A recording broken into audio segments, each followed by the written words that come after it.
Hello and welcome to this webinar delivered by the ISM Trust. I'm Maria Visitiu and I'm Member Engagement and Events Officer at the ISM. And today I'm joined by my colleagues Anna Wynne and John Robinson to discuss various key points to keep in mind when making the switch back to teaching online in light of the new government restrictions. Before we begin, we have a few points for you. You should be able to see us, but we can't see you or hear you. So if you experience any technical difficulties, such as sound quality, please let us know in the chat box and we'll make attempts to resolve the issue. If you think of any questions during this webinar, please let us know in the Q&A box and we will leave some time at the end to answer as many of them as possible. The webinar is being recorded and will be available to view on the ISM's website at ism.org/webinars. Now, without further ado, I will hand over to Anna and John, and I hope you enjoy this webinar. Good afternoon. My name's Anna Wynne and I'm a harpist, and I have been a harpist and a teacher for many years. Recently I have joined the ISM legal team to help in the legal department. I'm going to give an idea of my experiences of recent online teaching. Some of these things are probably quite familiar with many of you, but obviously the most important thing is when you start online teaching, make sure you have access to a suitable video platform program. That's the most important thing. Now, the next thing is it's important to inform any students, or if the student is under 18, their parents of which platforms you are able to offer for the online teaching, so that they can make sure they have the same access to the relevant video platform programs. So like you would do in a face-to-face lesson, it's obviously contact the student or the parent for under 18s to discuss the details in advance of an agreed time. Also, it's important to inform the student and or the parent of the fee you are planning to charge. The ISM have commented that it's important to continue charging the same fee for online teaching as it is for face-to-face teaching. After all, it's the same amount of work involved in providing the lessons for the students. We have actually completed our fees survey recently, and this includes fees for online lessons. The results will be published later on in the spring, so please look out for this in case you have you're interested in learning more about this. The main programs to use, from my experience and from hearing from colleagues and friends, are Skype, FaceTime, Zoom, and Microsoft Teams. Microsoft Teams does seem to be used more in the school situation because it's sort of a more business orientated platform. So I think most of my colleagues and friends, and myself included, have used Zoom mainly. But there are a number of options you can explore, but the best software, in my opinion, is Zoom, or if you're in a school situation, obviously Microsoft Teams. If you're using Zoom, there are some important things you must take consideration of. First of all, make sure you update it regularly to the latest version. It's important to have access to the latest security features on it, so that keeps your Zoom account secure. There is a waiting room option, so students cannot join until you open the meeting. This is important if you're teaching lots of students one after another. It's possible to disable the join before host feature to enable this. Another very important point is to take control over the screen sharing. So you want to be in control of what you are sharing on the screen, be it examples of how you place your fingers on the strings, for example, for the harp, or any resources you both have. So take into consideration that it's important to be careful of copyright issues as well, because you need to make sure both parties have a copy of the same thing at either end. Another important point is to create a password protected meeting. So this means that then each individual student can access their session with you personally. You can lock the meetings once you've started so that others cannot enter whilst you're in a session with one of your students. Another friend of mine has actually mentioned about there's a feature about original sound. She informed me it's the top left-hand corner of chat in a PC situation. So this is to mean that you can hear the instrument rather than the speech more effectively. So these are all points for Zoom. There are obviously other points for different types of platform, but my personal experience has been Zoom.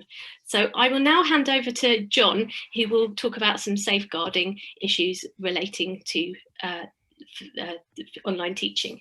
Thank you, John. Many thanks indeed, Anna. I'm John Robertson. I'm the head of compliance and legal at the ISM. And one of the things that I'm also responsible for is practice and policy around safeguarding and child protection. I'm our designated safeguarding person at the ISM. So I'm going to give you a little bit about safeguarding issues when teaching online. Many of you will know all this stuff already if you have been teaching online since the start of the pandemic. But just a few pointers and reminders perhaps for those who haven't yet gone online or who are returning to it after a period of face-to-face during the past few months. So why is safeguarding important and why is it relevant to online teaching? Because safeguarding is everyone's responsibility, as you know. We all have legal duties around protecting children, and this is as true in the online environment as it is in the physical environment. The online environment is not without risks, as we know, and it's just as important to adopt appropriate behaviours, professional boundaries and appropriate professional practices in an online environment as it is in a physical environment in order to ensure child safety and to avoid misunderstandings. So I'm going to highlight some steps to help keep you and your pupils safe. As I say, many of you will be familiar with the concepts and some of the practical measures, and Anna's actually touched on a few of these already. Much of what follows addresses private teaching. If you work in a school, you should make sure that you follow any instructions about safeguarding given by your school and make sure that they remember to include you if they're updating their policies and procedures as well. All right, before you start teaching online, let's just have a word about online profiles and all of this sort of thing. In fact, the world has moved on a great deal since we first started looking at teaching online in the early days of the pandemic. And the advice that we gave at the time was that you would ideally set up a separate account for your online teaching, so separate from any of your personal profiles. Again, this is part of keeping proper professional boundaries between you and your pupils. We also encourage you to make use of an appropriate image for your profile picture and not to share any personal information about yourself that's not relevant to the teaching arrangement. So no personal telephone number, no private email accounts, no Facebook, etc. In fact, the world has moved on, as I say, and some of these platforms have evolved. So do you need to have a profile as we once understood it? Perhaps not so much now. Many of the apps, and Zoom is one of them, avoid the need for you to have a specific detailed profile. You can establish connections through sending emails to an online session without any further detail beyond that. As Anna says, make sure that the link is password protected and do encourage your pupils not to share such a link with anybody else. It's really important that you get agreement from the parents or carers and guardians from any for your pupils before you actually do anything. So you need to discuss your offer to teach online with the parents for anybody under the age of 18. If you have adult pupils, you should also discuss it because it may represent a change to their contractual provisions. We have devised a contract for private teaching which covers face-to-face teaching and online, whether or not you're starting online or whether you have been teaching for a while in online and face-to-face. It's available to ISM members in the members area of the website, so have a look for that if you need to modify your terms. If you have any questions about the contract and how you would make it work for your circumstances, then get in touch with us in the legal team. So, as Anna discussed, it's important to make sure that there are proper protocols around accounts and the relationship between the two. So if you need to have a profile arrangement, make sure that you have limited the information that's available about you. Get the parents or guardians to use their own account if possible, rather than the child's, to deliver lessons. It's really important, again, to maintain the right sort of distance between you and your pupils and the right sort of boundaries. You need to set out a clear policy in writing to tell people that your online account and your meetings will be used exclusively for the purposes of lessons and only during scheduled music lessons and at no other time. Make sure that you get the agreement of the parents or carers and guardians for teaching online in writing. You can do this if you use our contract or a similar type of document. Test your setup before you go live. Are the camera and microphone working properly? Is the camera in the right position for optimum teaching? And make sure you're working against a neutral background. Anna's been talking about that stuff, and she will continue to discuss that further with you. In terms of safeguarding, it's really important to be businesslike when you're giving lessons. Always present yourself as professionally as you would if you were giving a face-to-face lesson, and this is also in terms of your dress and your manner as well.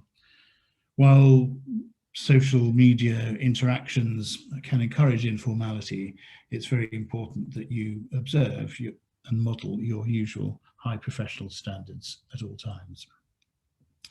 We recommend that the pupil take lessons in a room with an open door, and that parents or guardians must provide that one of them or a trusted adult shall be in the same premises as the pupil when the lesson takes place.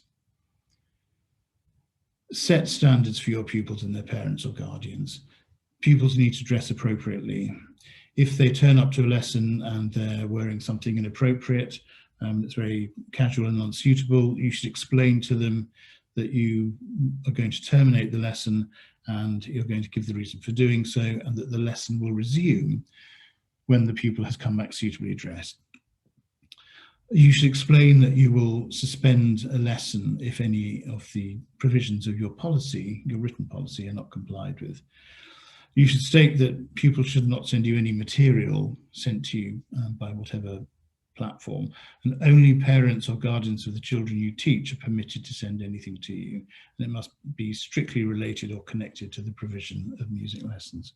So again, keep your boundaries very clear, articulate your policy, and hopefully the safeguarding will be all in order and there will be no misunderstandings in the course of your teaching.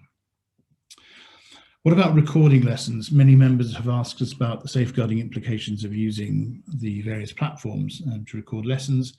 Obviously, it can be a very good idea from a teaching point of view, but it is a sensitive area and we do advise caution.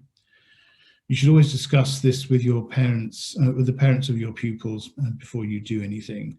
And if you are unsure whether or not they have given you any agreement, or if they intend to allow you, don't record the lessons. You must never record a lesson without the knowledge and written consent of your pupil or the pupil's parents and guardians if it's a young person. If you decide that you do want to record lessons, ask for consent before you make any recording. Have a written policy available to your clients which says the following things: what you will do with the recordings, and also that you will only ever use them for the purpose of tuition for the individual pupil. Tell them in your statement how long you're going to keep the recording and why. Tell them that you guarantee you will only ever share the recording with the pupil if an adult or the parents or guardians of your pupil if they are under 18. You need to explain how you'll dispose securely of the recordings at the end of your retention period. You also need to explain that you will delete securely and dispose of the recordings as quickly as possible if your pupils or parents withdraw consent for the recordings to have been made and to be retained. It's entirely down to your pupils and their guardians, parents. If they do not wish you to hold the personal data that is embedded in a recording of the lesson, you should destroy it immediately. This is worth reflecting on in any GDPR data protection privacy statement that you have and your record of processing. We do have for ISM members lots of guidance on GDPR and a sample document of processing to help get you going. So have a look at that if you want to get a start on knowing how you put this into some sort of order. As an alternative to making recordings yourself, you can always ask parents if they want to make recordings. This way they can control what happens to the recording and bypass some of the problems that may arise from the other way around. You should also seek their agreement that they will not share or post to social media any recordings of the lesson, and that they will delete and dispose of any recordings of your teaching as soon as possible on your request. You have rights in this respect as well. If you have any safeguarding concerns about your pupil, there's various things that you must do. ISM members should follow the instructions that are in our safeguarding and child protection documents, which are available on our website. If you're working within an organisation, you should contact their safeguarding lead in the first instance. If you're working outside an organisation, you can call the NSPCC helpline, the number of which is on our website under the Working Online fact sheet. You can also contact your local authority Children's Social Care Department, or you can email the ISM, the designated safeguarding person, which is me, and you can email cp@ism.org. That's on our child protection information as well. So a quick reminder there of some safeguarding issues to think about. If you have any questions, do write to legal@ism.org.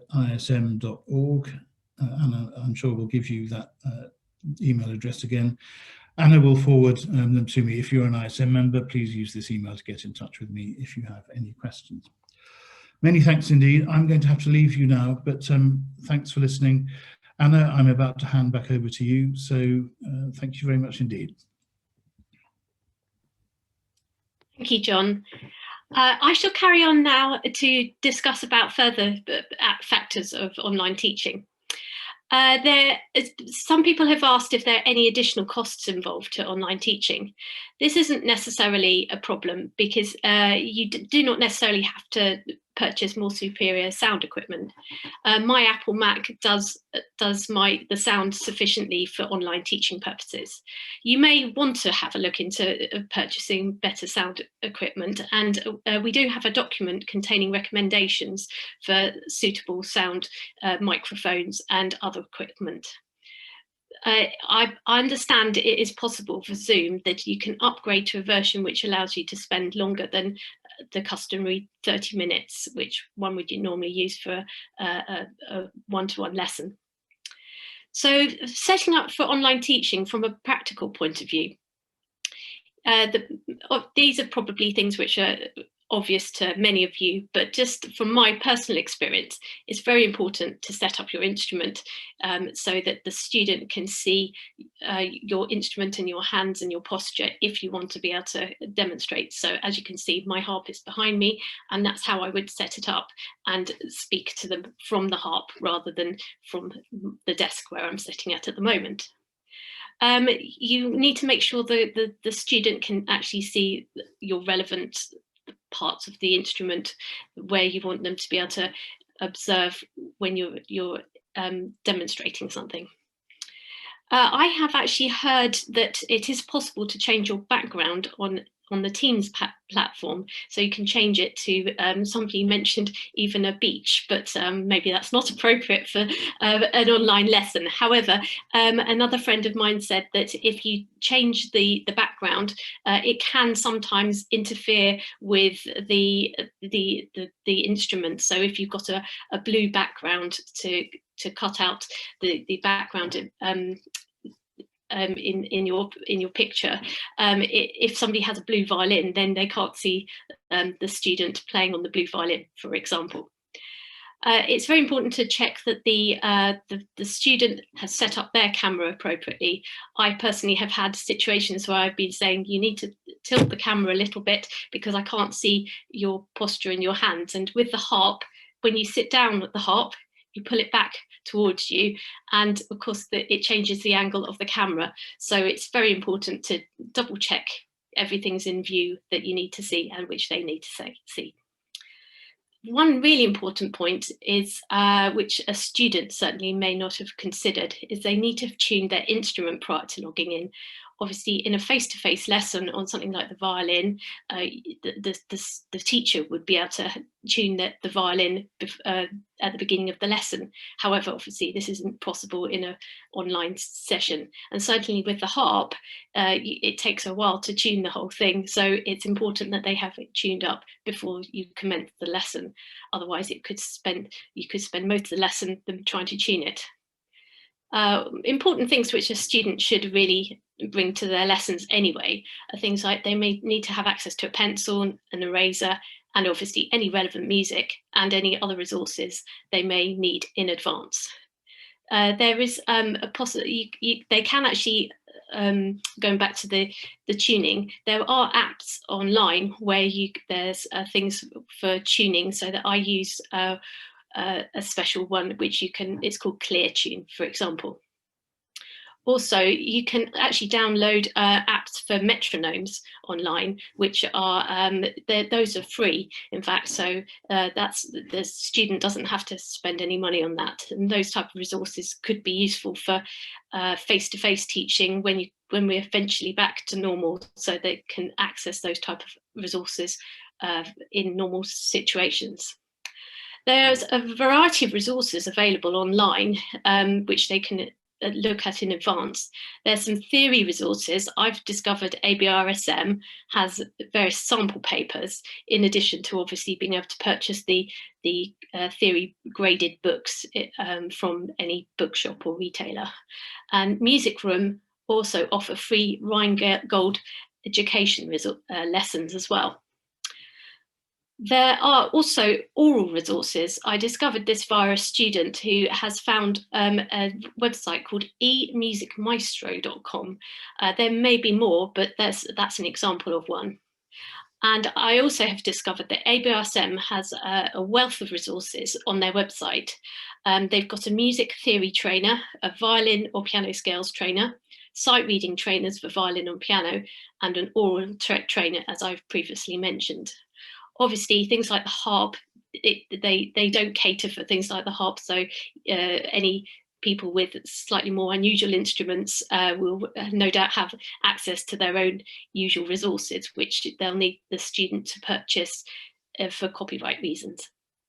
Another friend of mine is a singer and a violinist. She has commented she has access to backing tracks. Obviously, that's not relevant for the harp because it's a solo instrument like the piano is as well.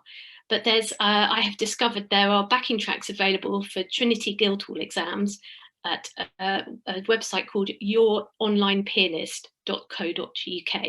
And there's also some for ABRSM, Trinity Guildhall and London College of Music, and they're at examaccompaniment.store. And they've got currently up to 8 instruments available, but I was under the impression they are actually extending that. So those are some resources which many of you may have already found. However, I thought it might be useful to share those with you. So finally, what differences have I found between online teaching and face-to-face teaching? There are a few frustrations, as I'm sure many of you have discovered already. time delays can occur, which make it tricky when trying to help a student with pulse, rhythm, or intonation.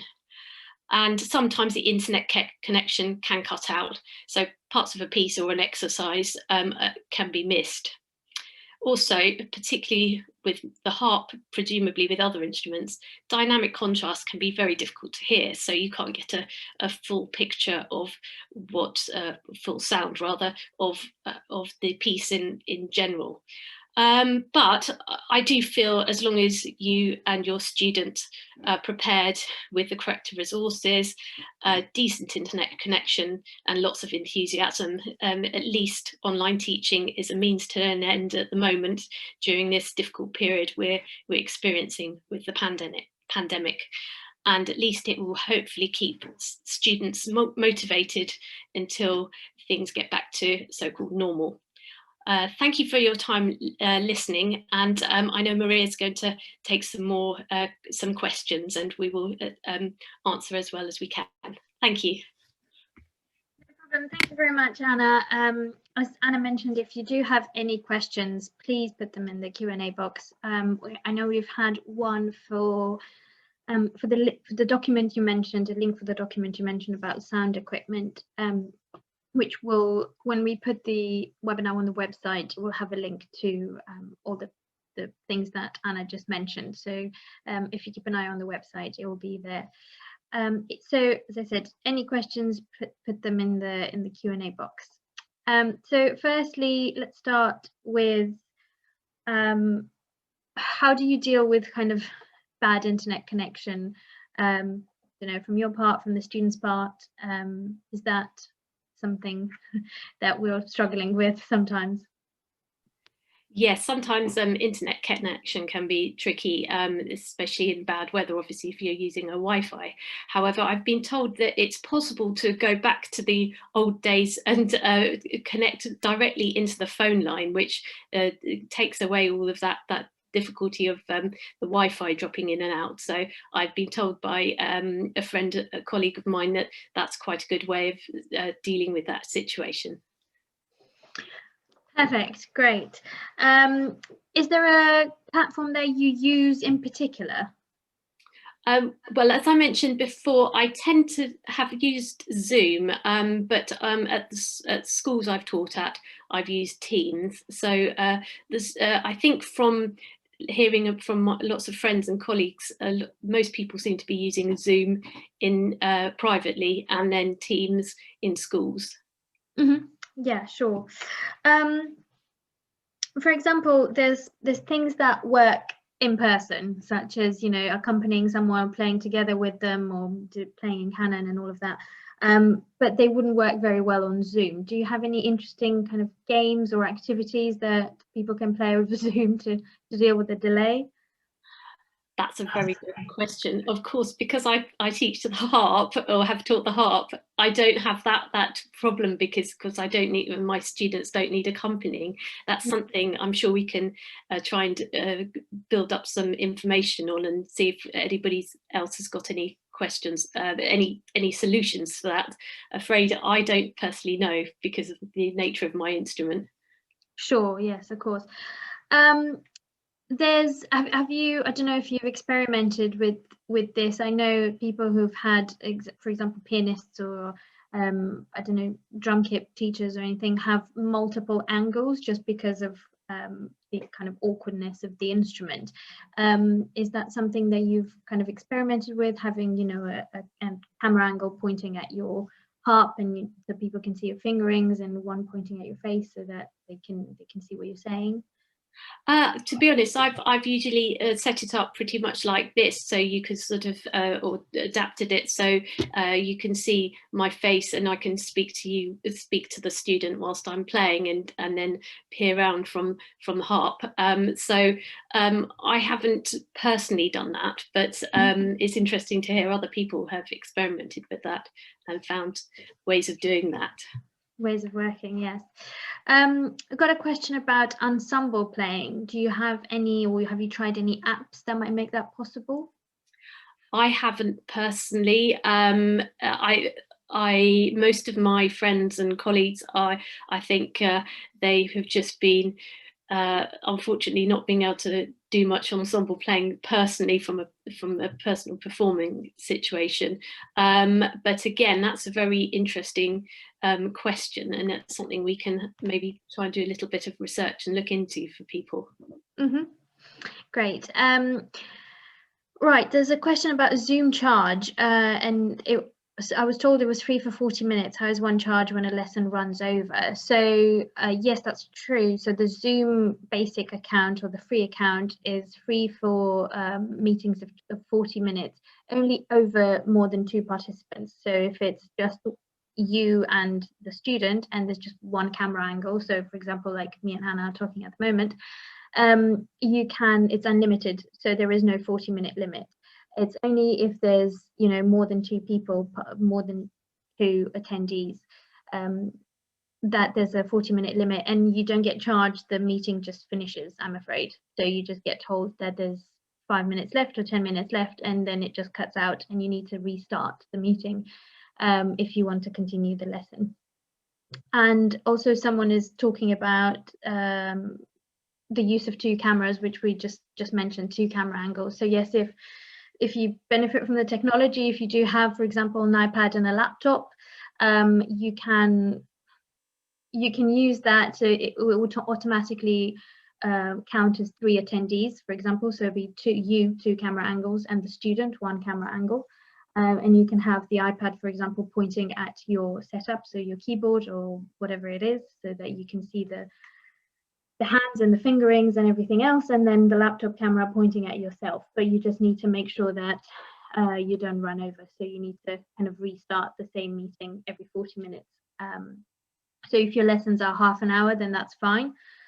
You just need to restart the same. It can be the same link, but you need to restart the meeting after 40 minutes. So it's definitely possible. Oh, and the other thing I should mention, you need to mute one of the cameras. So because you are you're on both things, so one of them needs to be completely muted so that you don't have the feedback, and it would work better with headphones. The other question was on hints on lighting. I mean, I don't know about you, Anna, but I think if you do want to go the extra mile, there's certain things that you can connect via USB. So there's that shopping website that we don't want to mention because it kind of destroys the planet, but you can find fairly cheap like lamps that connect just by USB, and they help with lighting if lighting's particularly bad. In that case, I don't know if there's anything you want to mention. I can't think of anything particular, to be fair. So, but yes, well, going back to your point about the different iPads and that, I forgot to mention when about the Teams lesson and blowing out the background. My friend told me that actually it doesn't work on iPads; it just works on a PC or a Mac. That blowing. Sorry, I forgot to mention that, everybody. Sure, great. Someone's saying, I send the invitation for the meeting for the lesson 5 minutes before the lesson starts, and each lesson has a new code, so it's secure. Sure, that works fine. If you don't want to, if there's too much admin kind of stress, you can keep the same link. But if you do have the waiting room active, then you have control over who enters the meeting room. So in terms of security, I believe that's an extra step. How do you deal with, for example, missed lessons? I mean, now that students are doing remote stuff and remote learning all the time, it's very normal that they might forget about the piano lesson that they have and they miss it. And it's always a bit, awkward to have to say, I was here, you weren't here, and you still need to pay me, kind of thing. That's a very, very good point. From my perspective, thankfully, all my private students have been very good at attending. So I'm very lucky in that respect. At the schools, obviously, that situation is slightly different. So I think in a school situation, just follow your school's protocol about missed lessons. So different schools have different ways of chasing a student. But in terms of the school situation, it should be exactly the same protocol as for face-to-face. But sadly, I haven't got any suggestions for privately, because I'm lucky enough to have people who actually haven't forgotten and have always attended. So sorry about that. No, that's good. I mean, if there's a contract in place, I would think that there's the ISM contract, if you remember, that you can download. And if there's a contract in place that states that, you know, you need for more than 24 hours cancellation policy, then if there is a problem, the legal team would be happy to assist you with this. Someone saying that they found that if with the 2 camera angles, they've had to resort to not connecting the audio at all on the second device because of audio feedback. So thank you very much for all the tips and tricks, are very helpful. Various people are finding different things to deal with, and someone's also suggested an app for ensemble playing, which is on our website, and I'll put that in the chat box in a second. If there's any further questions, please let us know. Anything else that you've got curiosity about, or anything that we might be able to help with. Let's see if we've got anything else that's come in beforehand. As John pointed out, if you need any queries to the legal team, the email address is legal@ism.org. So do get in touch, and it will be filtered out to the relevant legal team member if you need any in-depth information regarding anything. Do you use any apps for scheduling students for your private teaching, or for the school teaching for that matter? Any apps like, I don't know, Doodle Pause or anything? You know, when you need to schedule 15 lessons, it gets a bit complicated having to send a million emails. So anything like that you might have used in the past? I personally haven't, but I do know of a colleague who at the school where they work, that somebody has set up a sort of a timetable via Zoom. I think it was Zoom rather than Teams. So if it's a school situation, it might be worth asking any technical people at the school to see if they can help you with that. But I don't have, over the years, my number of private students has diminished a little bit, so I don't have so many students coming. I don't need to, that's not a problem for me, because I don't have 50 students a week attending lessons. So, but I can appreciate that would be very tricky for some members, definitely. Yeah, sure. From my personal experience, if it helps, I found that Doodle Poll works very well, and it's, you know, really good in terms you don't need to really worry about anything. You just put in the times that you're available and send the link to all the parents, and they just select the timings. So you don't need to stress about having to, you know, send the timetable lots of times over and over again. Great. Well, it seems like we're not receiving any more questions. If there's anything else that you think about after the end of this webinar, you can email us either at events@ism.org or our membership email address, which is membership@ism.org. And again, if you do have any kind of legal related inquiries, you can send them to legal@ism.org. And thank you very much for attending, and we hope to see you at another webinar soon. Thank you very much. Thank you.